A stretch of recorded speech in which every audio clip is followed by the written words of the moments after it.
Halo, Assalamualaikum warahmatullahi wabarakatuh. Buat yang kelas 12, silakan merapat ke sini ya. Nah, kali ini kakak akan membahas latihan soal kimia unsur.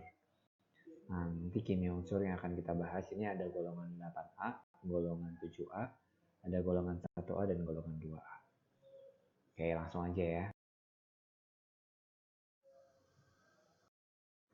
Oke, untuk soal nomor 1.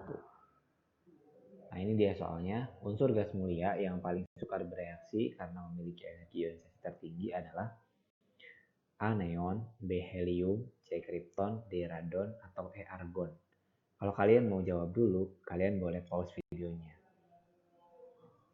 Oke, kita lihat ya jawaban untuk soal nomor 1 itu adalah helium. Nah, kenapa helium? Karena di gas mulia itu kereaktifan unsur gas mulia dari helium sampai Rn itu meningkat. Nah, jadi helium itu dia yang paling sukar bereaksi. Gitu. Kenapa? Karena energi ionisasinya tinggi. Lanjut nomor 2. Soal nomor 2. Diberikan beberapa unsur dengan konfigurasinya sebagai berikut. Ada P, Q, R, S, dan T dengan konfigurasinya sudah ada di soal. Unsur yang tergolong gas mulia adalah A hanya P, B P dan Q, C P dan R, D S dan T, atau E hanya P. Silahkan kalau kalian mau jawab dulu soalnya. Boleh di pause dulu videonya. Oke, jawabannya adalah P dan R. Nah, kenapa P dan R? Nah, jadi elektron valensi atom yang ada di golongan gas mulia itu nilainya Ns2Np6 kecuali He karena nomor atom He itu kan kecil ya, hanya 2 nomor atomnya sehingga elektron valensinya hanya Ns2 atau di sini 1s2. Jadi untuk nomor 2 ini jawabannya yang C ya, P dan R. Ini yang R 2s2 2p6. Soal nomor 3. Unsur gas mulia yang digunakan sebagai bahan terapi radiasi kanker adalah AHE, BAR, CME, DKR, atau ERR. Jawabannya adalah Rn atau radon ya. Nah, jadi Rn ini kan bersifat radioaktif. Nah, jadi Rn bisa dimanfaatkan sebagai bahan untuk terapi radiasi kanker. Soal nomor 4. Unsur golongan 8A disebut gas mulia karena A. Semua orbitalnya telah penuh berisi elektron. B. Pada suhu kamar berwujud gas dan konfigurasi elektronnya stabil. C. Mempunyai harga energi ionisasi yang sangat kecil. D. Merupakan atom tunggal atau monoatomik. Atau E. Sangat mudah bereaksi dengan unsur lain. Nah, jawabannya adalah B. Pada suhu kamar berwujud gas dan konfigurasi elektronnya stabil ya. Makanya kenapa golongan 8A disebutnya gas mulia ya, karena wujudnya gas dan mulia itu karena konfigurasi elektronnya stabil. Soal nomor 5. Unsur halogen yang pada suhu kamar berwujud cair adalah A. Dr2, B. Cl2, C. F2, D. At2, atau E. I2. Jawabannya adalah A. Dr2. F2 dan Cl2 itu berwujud gas. Dr2 itu cair dan I2 wujudnya padatan yang mudah menyublim. Bagaimana dengan At2? At2 berwujud padatan.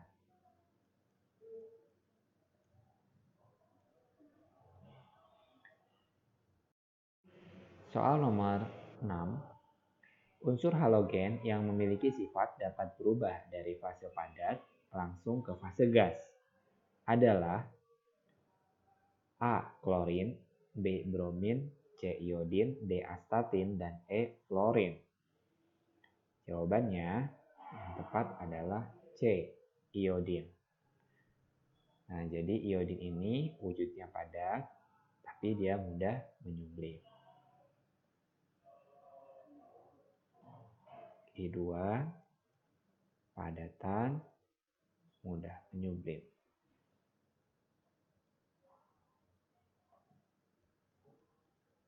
Nah, menyublim itu mudah berubah dari padat ke gas. Soal nomor 7. Bilangan oksidasi atom klor pada senyawa natrium hipoklorit dan natrium klorat berturut-turut adalah. Oke, silakan dicoba dulu dihitung berapa biloxnya. Sudah? Jawabannya adalah D, plus 1 dan plus 5. Natrium hipoklorit itu memiliki rumus kimia. Natrium hipoklorit itu rumusnya NaClO. Nah, di mana bilangan oksidasi Na itu plus 1, sedangkan O itu min 2, maka bilangan oksidasi Cl supaya jumlahnya ini adalah 0, jika dijumlahkan bilangan totalnya, maka Cl-nya adalah plus 1. Sedangkan bilox klor pada natrium klorat,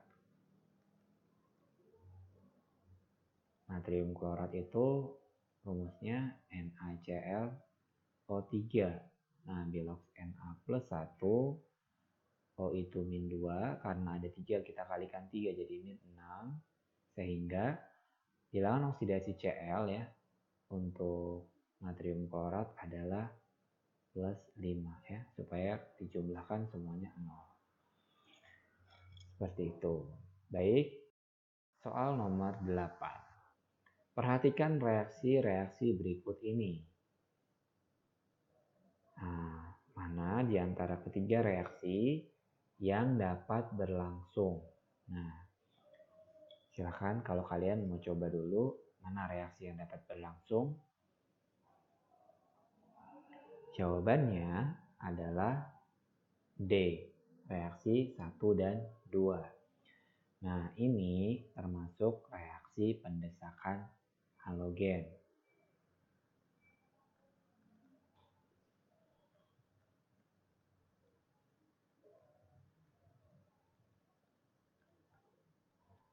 Nah, untuk yang bisa bereaksi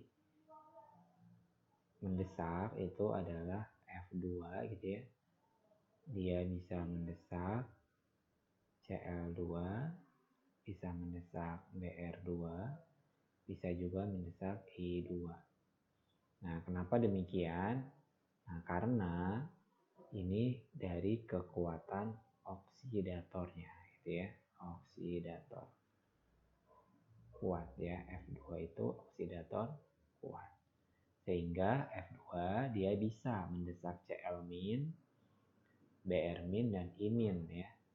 Sedangkan untuk Cl2 dia bisa mendesak Br- dan I-, Br2 dia bisa mendesak I- dan I2 bisa mendesak, hanya bisa bereaksi dengan I-.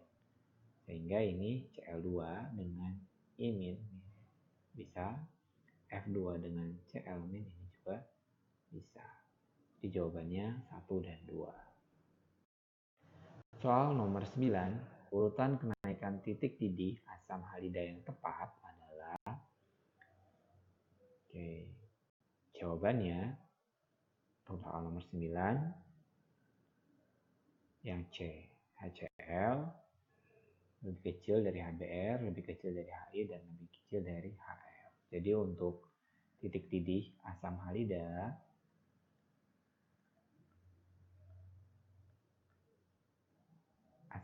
ini dipengaruhi oleh dua hal ya.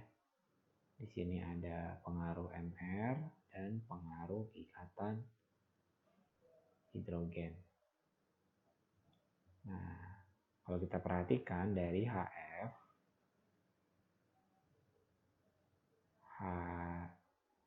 HCl, HBr, dan HI gitu ya. Nah, ini untuk MR-nya seperti ini. Nah, tetapi untuk titik didih HF ini lebih besar. Kemudian HI, HBr, baru setelah itu HCl. Mengapa demikian? Karena HF ini memiliki ikatan hidrogen.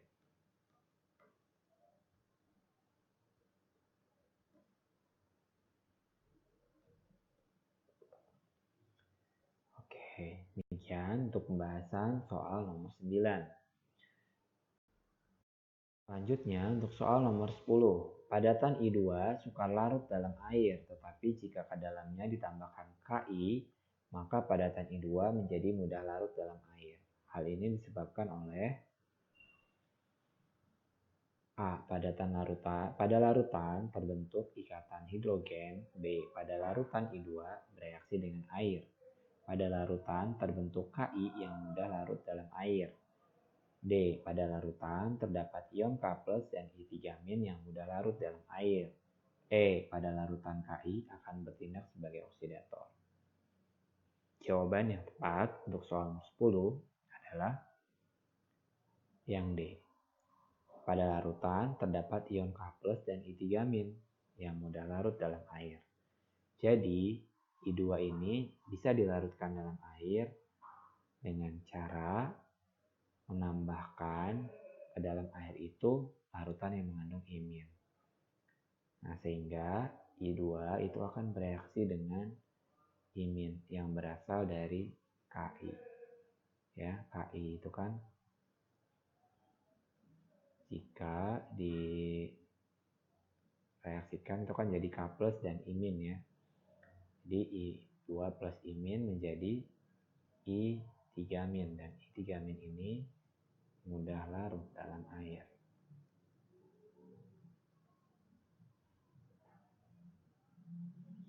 Oke, demikian pembahasan soal nomor 10.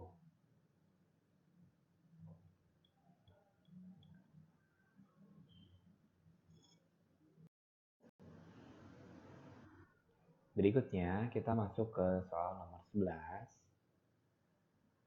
Logam alkali tanah yang dapat larut dalam air dengan bantuan pemanasan adalah A. Ba, B. Ca, C. Be, D. Se, atau E. Mg. Jawaban soal nomor 11 adalah Mg. Nah, jadi Mg ini sukar larut dalam air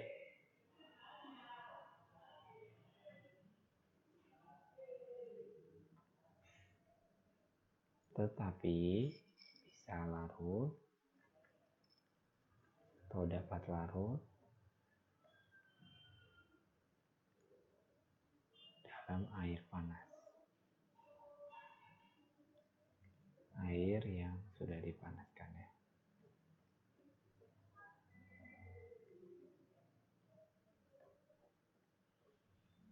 Oke. Soal nomor 12. Kristal garam berikut yang jika dibakar menghasilkan warna nyala hijau. A. Kalium nitrat, B. Barium sulfat, C. Kalsium klorida, D. Natrium iodida, atau E. Kalium bromida. Jawabannya untuk warna nyala hijau adalah barium sulfat. Nah, pada unsur golongan alkali, senyawanya yang di golongan 2A atau alkali tanah, mohon maaf. Alkali tanah ada Be, Mg, Ca, Sr, Ba. Nah, warna nyala masing-masing atom yang senyawanya mengandung atom atau unsur ini adalah Be itu putih, magnesium atau Mg itu putih, kalsium jingga, strontium merah, dan barium hijau. Nah, kakak punya cara nih untuk menghafalkannya. Jadi dengan cara seperti ini. Pupuk Cimahi. Jadi jawabannya adalah yang mengandung barium. Nah, ini untuk golongan 2A atau alkali tanah.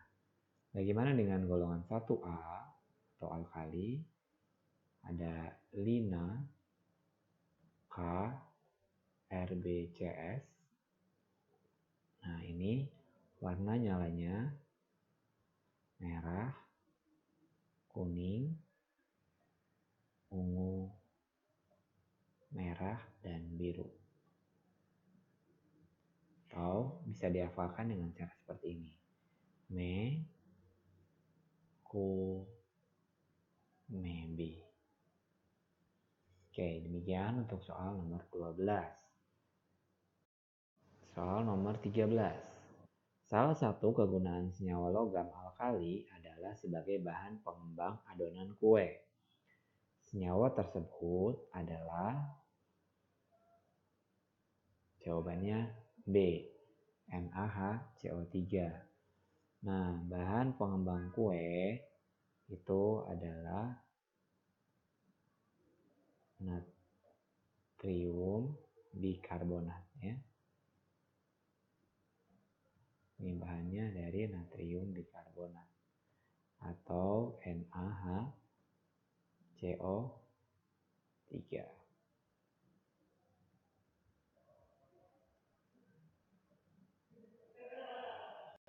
Oke, selanjutnya kita ke soal nomor 14. Sifat di bawah ini adalah sifat unsur alkali, kecuali A. Mudah teroksidasi oleh oksigen membentuk oksida dengan rumus X2O. B. Bereaksi dengan air membentuk basa dan gas hidrogen. C. Dalam bentuk peroksida memiliki bilox plus 2. D. Sifat basanya semakin kuat dengan bertambahnya nomor atom. Atau E. Sifat reduktornya paling kuat dibanding unsur lain yang seperiode. Jawaban untuk soal nomor 14 adalah C. Dalam bentuk peroksida memiliki bilox plus 2. Oke, mengapa demikian? Karena dalam bentuk peroksidanya unsur golongan alkali tetap memiliki bilox plus 1, di mana yang berubah itu biloxnya oksigen, bukan bilox alkalinya. Sebagai contoh, K2O2 atau kalium peroksida di sini K itu tetap plus 1 karena O itu dalam bentuk peroksidanya itu bilangan oksidasinya adalah -1. Soal nomor 15. Jika sejumlah padatan natrium dimasukkan ke dalam air yang diberi beberapa tetes indikator PP akan terbentuk hal berikut. Kecuali A. Natrium akan bereaksi dengan air membentuk larutan basa. B. Reaksi yang terjadi adalah reaksi redoks. C. Terbentuk gas oksigen. D. Larutan yang terbentuk berwarna merah muda. E. Reaksinya tergolong eksotermik. Jawaban yang tepat untuk soal nomor 15 adalah C. Terbentuk gas oksigen. Baik, kita akan cek untuk jawaban yang A. Natrium jika bereaksi dengan air itu akan menghasilkan larutan basa, yaitu di sini NaOH dengan hasil samping adalah gas H2. Kita setarakan dulu seperti ini. Nah, ini betul ya. Untuk yang A ini betul. Yang B, reaksi yang terjadi adalah reaksi redoks. Nah, reaksi redoks kita perhatikan di sini bilox Na jadi itu 0, di kanan itu plus 1. Nah, berarti di sini Na mengalami oksidasi. Nah, untuk H di sini biloxnya +1, di sini 0. Nah, ini mengalami reduksi. Jadi untuk jawaban yang B juga benar karena mereka reaksi redoks. Yang C ini salah ya, karena tidak terbentuk HO2 tapi melainkan H2.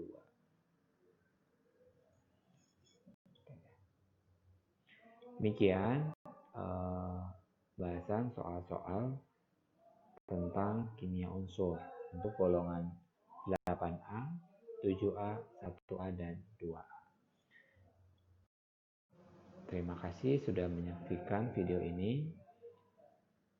Mudah-mudahan bisa bermanfaat buat kalian. Wassalamualaikum warahmatullahi wabarakatuh.